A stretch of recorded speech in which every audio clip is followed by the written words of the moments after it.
Illinois made the trip to West Lafayette today to take on Purdue for their first Big Ten road game. Chase Brown and Devin Witherspoon didn't travel with the team. Jake Hansen did, but he did not suit up today. The Illini looking to get back in the win column after suffering 3 straight losses. But there's not much action offensively to start as the Boilermakers put up 2 field goals early on to make it 6-0. Freshman running back Josh McCray finally got something going in the second quarter. It's a big day for him today that will put James McCourt in field goal range. He will hit the 51-yarder. And Purdue will lead 6-3 at halftime.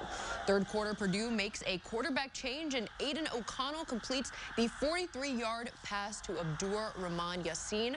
Boilers have a chance to make their first touchdown of the game, but it's picked off here in the end zone by Kirby Joseph, and Illinois gets it going the other way. McCourt will end up hitting another field goal to make it 9-3 Illinois. On the next offensive possession for Purdue, Illinois picks it off again.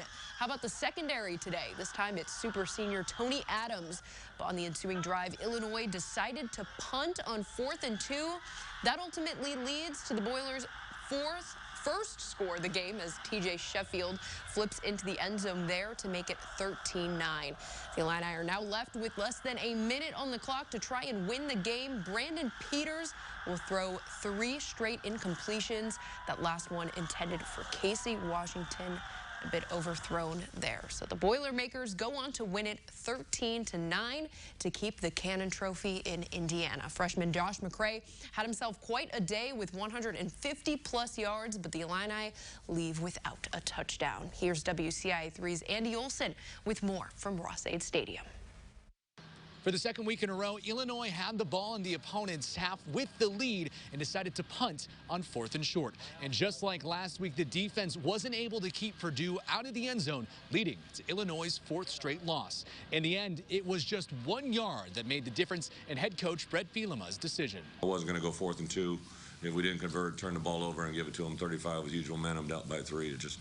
I think everybody that talks about going for it, right, they're thinking about, you know, they're getting it, right? They don't think about what happens if you don't get it. I'm trying to win a game, right, not lose a game. The Illini came into Purdue without 3 of their starters, running back Chase Brown, corner Devin Witherspoon, and linebacker Jake Hansen. Although the running game and defense were both strengths in the end. Freshman Josh McCray ran for over 100 yards for the first time in his career, and the defense grabbed 2 takeaways while holding the Boilers to just 13 points. But that final Purdue drive proved to be the difference. Yeah, it hurts, but, you know, you learn from it.